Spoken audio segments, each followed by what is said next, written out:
नमस्कार, मैं रंजित कुमार यादव। इस एपिसोड में आपका स्वागत है। आज मैं बात करने वाला हूं टेंस, जो बहुत ही इंपॉर्टेंट रोल निभाता है स्पीकिंग इंग्लिश में। अगर आप स्पीकिंग इंग्लिश करना चाहते हैं तो टेंस को आपको याद रखना होगा। और tense is the backbone of, इसीलिए मैं इंग्लिश जब पढ़ाता हूं तो मैं टेंस का जो डेफिनेशन हूं उसे मैं बताता हूं कि tense is the backbone of English language. सिर्फ इंग्लिश लैंग्वेज ही नहीं, काल जो है किसी भी लैंग्वेज का बैकबोन होता है। जिस प्रकार से मेरे बैकबोन या आपका ही बैकबोन है, और बैकबोन के कारण ही हम लोग झुकते और उठते हैं और स्ट्रेंथ रहते हैं और कोई भी काज को स्ट्रेंथ रूप से करते हैं। उसी तरह लैंग्वेज में भी टेंस का अहम रोल है। इसीलिए सबसे पहले टेंस को शुरू करते हैं। TENSE, टेंस बहुत बड़ी चीज है, अर्थात काल अर्थात समय, है ना। समय भी इसे ही कहेंगे। तो टेंस आखिर इसकी जरूरत क्यों पड़ी और कब जरूरत पड़ी, ये तो हम लोग जानते हैं कि सभ्यता की शुरुआत हुई तो किसी न किसी ढंग से लोग अपने आप को इंडिकेट करके बताना शुरू किए, लेकिन एक लचीले रूप से और एक क्रमगत समय के साथ लाखों वर्ष में एक ऐसा डेवलप हुआ जो कि हम लोग काल के रूप में आज इसे पढ़ रहे हैं। एक दिन में नहीं हुआ, ये करने में बहुत समय लगे। हमारे पूर्वज अथक प्रयास किए। पहले तो किसी भी ढंग से वो अपने आप को इंडिकेशन के माध्यम से अपने आप में एक दूसरे से इंटरेक्ट करते थे, बातचीत करते थे। वो लैंग्वेज चाहे जर्मन हो या ब्रिटिश लैंग्वेज हो या हिंदी लैंग्वेज हो या संस्कृत हो या जो भी लैंग्वेज हो, जो भी रहा हो, पहले वो इंटरेक्ट करने का एक साधन बनाया और आज हम लोग इसे विस्तृत रूप से अध्ययन करते हैं। तो विराट सबसे बड़ी चीज़ है कि टेंस आखिर है क्या, जिसका मैं डेफिनेशन देता हूं। तो टेंस का एक डेफिनेशन ये भी हो सकता है कि the study of various type of verbs is called tense. ये पहला कह सकते हो। मैंने वर्ब के विभिन्न रूपों का अध्ययन भी टेंस है। दूसरा कह सकते हो जो मैं कहा पहले कि tense is the backbone of English language, और यूं कहो कि सभी लैंग्वेज के लिए टेंस बैकबोन है। तो चलो डेफिनेशन पहला लिख लेते हैं। टेंस इज द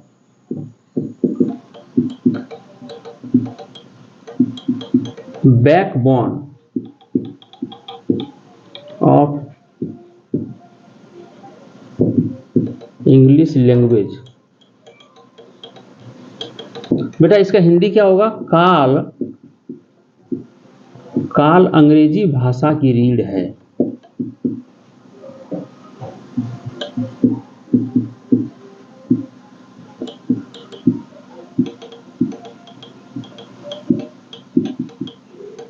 दादी माँ वगैरह देखे हो कि वो धीरे धीरे क्या करती है, झुक जाती है। क्यों? क्योंकि बैकबोन उसका कमजोर हो गया है ना। लेकिन एक टूट जाएगा तो फिर इलाज ही कराना पड़ेगा। लेकिन कहने का मतलब हुआ कि जितना उसका इलाज होता ही है, लेकिन इतना जरूर है कि जो दादी माँ वगैरह आगे चल करके रीढ़ उसकी कमजोर होती है और वो झुक जाती है। लेकिन यदि तुम टेंस का अध्ययन अच्छे से करोगे, इसका बार बार प्रैक्टिस करोगे, तो ये एक ऐसी रीढ़ है जो तुम्हारे अंदर निखार लाएगा। धीरे धीरे तुम्हारा लैंग्वेज और मजबूत होगा जब तुम अच्छी तरह से, चाहे जिस भी लैंग्वेज में तुम जाओ, सब जगह टेंस की अहम भूमिका है। तो दूसरा हम लिखते हैं कि tense is the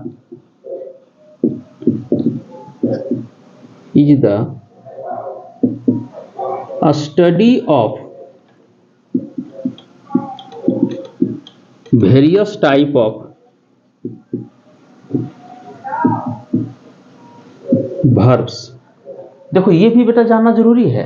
V1, V2, V3, V4, V5 सबका हम जो वेरियस टाइप ऑफ वर्ब्स जितने भी हैं उसका अध्ययन करते हैं, वो भी टेंस ही है, उसको भी टेंस के अंतर्गत।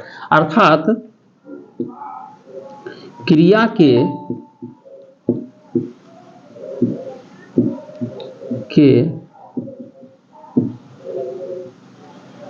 विभिन्न रूपों का अध्ययन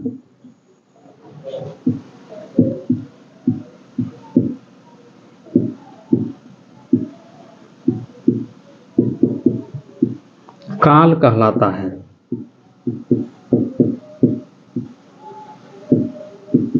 क्रिया के विभिन्न रूपों का अध्ययन भी काल ही कहलाता है। तो बेटा क्रिया के विभिन्न रूपों का अध्ययन अर्थात क्रिया के विभिन्न रूप कौन कौन है, किसकी जरूरत पड़ेगी इस टेंस में, उसको जरा सा हम लोग देख लेते हैं। तो जरा सा इसे वीडियो को पॉज करके इसे नोट करो। और क्रिया के विभिन्न रूपों का अध्ययन जब तुम करोगे तब तुमको समझ में आएगा कि हम किस स्थिति में और कहाँ पे हैं और कहाँ किस ढंग से इसका प्रयोग करना है उसके बारे में हम लोग चर्चा करेंगे। तो क्रिया के विभिन्न रूपों का अध्ययन जो है सो जरा सा हम लोग देख लेते हैं। डिजिटल बोर्ड नहीं रहने के कारण ऐसा होता है। तो देखो बेटा, वर्ब है ना, वर्ब अर्थात क्रिया। तो वर्ब कौन कौन कितने रूप में? वर्ब तो ट्रांजिटिव, ई ट्रांजिटिव, वो सब वर्ब जो है, modal verb, axillary verb, main verb, वो सब अलग है। लेकिन यहाँ पे मैं विभिन्न रूपों का अध्ययन, तो V1 है ना, ये V2, V3, V4 और V5, ये 5 प्रकार का जो इसका रूप है, इस रूप का अध्ययन हम लोग करेंगे। और तत्काल इस रूप की जरूरत भी पड़ेगी, जैसे हम लोग प्रेजेंट इंडेफिनिट में जाएंगे, इम्परफेक्ट में जाएंगे, इसकी जरूरत पड़ेगी। तो सबसे पहले हम लोग देख लेते हैं, जरा सा इसको नोट कर लो। ये V1 क्या है? V1 ओरिजिनल रूप है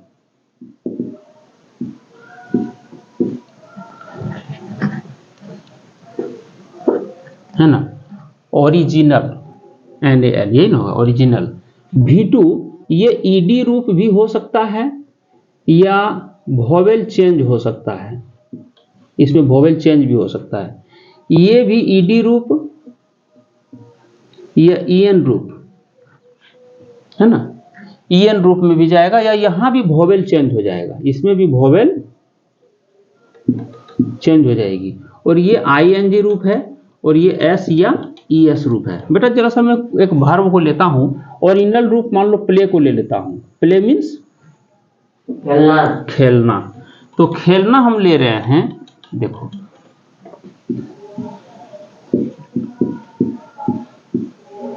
खेलना, तो यहां क्या हो जाता है इसका?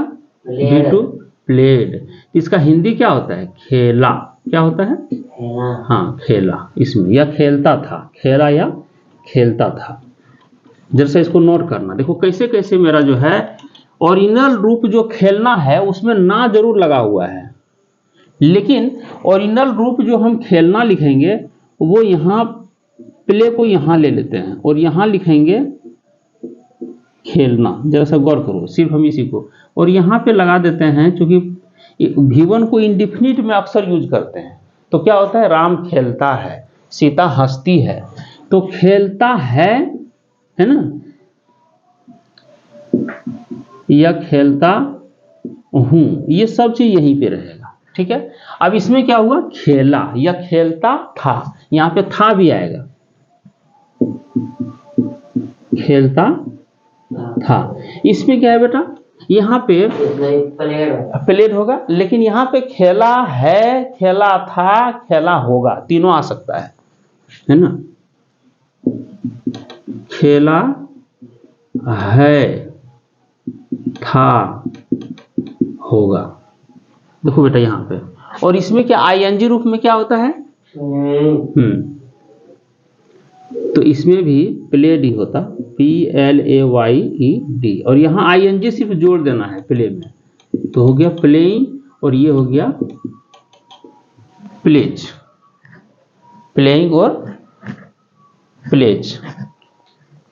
तो यहाँ पे एक चीज देखना है कि खेलता हूं या खेलते हैं, ये प्लूरल का ही टोटल यहाँ रहेगा, और यहाँ सिंगुलर अगर रहेगा तो ये S या ES में चले। जैसे राम खेलता है, राम प्लेज हम लोग बनाते हैं, तो इसका यहाँ हो जाएगा खेलता है, और यहाँ क्या होगा? खेल रहा, खेल रहा है, था और होगा। देखो बेटा, जिस तरह प्रयोग करोगे, जैसे राम वाज प्लेइंग, तो राम खेल रहा था, राम इज प्लेइंग, राम खेल रहा है, राम विल बी प्लेइंग, तो राम खेल रहा होगा। तो जिस प्रकार यहाँ पढ़ोगे, जैसा प्रयोग करोगे उसी प्रकार से होगा। तो चलो इसका मतलब हम क्या देख लेते हैं कि ये टेंस जो हम लोग वेरियस टाइप ऑफ वर्ब जो पढ़ने वाले हैं, क्योंकि वीडियो बड़ा हो जाता है, दिक्कत हो जाता है, इसलिए वीडियो में छोटा ही रखूंगा, इतना ही इसमें डालूंगा आज, इतना ही। तो यहाँ पे मैं इसका मतलब और वर्ब ले सकता हूँ, गो। देखो यहाँ तो ईडी लगा दिए, इसमें भी ईडी, इसमें भी ईडी, यहाँ ING, ये तो आसान था, प्ले का आसान था। लेकिन कुछ रेगुलर वर्ब इरेगुलर वर्ब होते हैं, उसी के कारण ये होता है। लेकिन चलो उस पर रेगुलर इरेगुलर पर ना जा करके हम लोग कुछ कुछ चीजें हैं जो कि याद भी कर लेनी है। ऑक्सफोर्ड किताब है तुम्हारे पास? ऑक्सफोर्ड जो ट्रांसलेशन या ग्रामर की जो किताब होती है उसके पीछे में करीब 250 वर्ड दिए हुए हैं यही वर्ब का, उसे जा करके बेहिचक रट डालो, बस विद्वान इंग्लिश का काला होंगे। तो गो मीन्स जाना, तो क्या हो जाएगा? गो का गो ही होगा यहाँ, है ना? तो क्या हो जाएगा? जाते ना, जाते यहाँ प्लूरल वाला, जाते हैं या जाता हूँ। अगर जाता जाता बोलोगे तो हूँ लगाना होगा, यहाँ आई गो, मैं जाता हूँ, ठीक है। तो यहाँ पे आते हैं ईडी वाला में, तो क्या हो जाएगा? यहाँ ईडी लगेगा नहीं, वेंट हो जाएगा, मतलब गए, है ना, गए या जाते थे, ठीक है बेटा। इसी तरह अब यहाँ देखो क्या है, ये तुम्हारा वेंट नहीं होगा, क्या होगा? गॉन, है ना। यही चीज है, इसमें कुछ कुछ है जो वोवेल चेंज हो जाएगा, कुछ कुछ ऐसे हैं चेंज हो जाएगा। Go went gone, GONE gone, तो क्या हो जाएगा? गए हैं, थे या होंगे। और इसमें क्या होगा? ING में गोइंग, तो क्या हो जाएगा? जा रहे हैं, थे या होंगे, है ना, तीनों होगा। और इसमें है गोज, GOES गोज, तो क्या होगा? जाता है या जाती, है ना, जाता या जाती है। तो इस प्रकार से बेटा हमें ये जो वेरियस टाइप ऑफ टेंस में जो अध्ययन करते हैं, वेरियस टाइप ऑफ वर्ब्स का अध्ययन, the study of various types of verb, ये बहुत इंपॉर्टेंट है। इसको तुम जानोगे तभी। अब देखो यहाँ क्या हो रहा है, ये तुम्हारा क्या है ना, इसी को कहते हैं इन्फिनिटिव। यहाँ देखो इन्फिनिटिव, सब में टू लगा हुआ है, यहाँ भी टू लगा हुआ है, यहाँ भी टू लगा हुआ है। यदि टू लगा हुआ है तभी ना लगा हुआ है, ठीक है। टू लगा हुआ है तो ना लगा हुआ है, यहाँ भी टू है तो यहाँ भी ना लगा हुआ है। लेकिन टू कैंसिल होकर के जो ही वोवेल चेंज हो जाता है तो ना हटेगा और जुट क्या जा रहा है? एक में ता है ना, हाँ, एक में ता हूं जुट रहा है, इसमें ए जुट रहा है ना, इसमें ए हैं जुट रहा है या थे जुट रहा है, इसमें रहे हैं जुट रहा है, और इसमें ता है जुट रहा है। तो बेटा इसको हम क्या कहेंगे? इसको कहेंगे इन्फिनिटिव। लेकिन इन्फिनिटिव चेंज कहाँ हो जा रहा है? या एम भी कह सकते हो, मेन वर्ब, है ना, मेन वर्ब। लेकिन इधर जितना भी है इसको कहेंगे हम VT, है ना, वर्ब टेंस। ये वर्ब का टेंस क्या है? चेंज कर गया। गो का गो, वेंट, गॉन, गोइंग, गोज, है ना। उसी तरह प्ले का प्लेड, प्लेड, प्लेइंग, प्लेज। ये 5 फॉर्म में हम इसको देखेंगे। और इस प्रकार से हमारे पास जो रूप आएगा तो हम दे देते हैं वैक्स, है ना। वैक्स में क्या होता है? चिढ़ाना। तुम्हारे पास जो 250 वर्ड है उसको याद करोगे, मैं कह दिया हूँ, उसे याद करना बहुत जरूरी है। मैं कुछ दे देता हूँ, उसको बना करके याद करोगे। आज का वीडियो यहीं समाप्त कर रहा हूँ। वैक्स, और बोलो रीड, ईट, ईट मैंने खाना, रीड, रीड मतलब पढ़ना।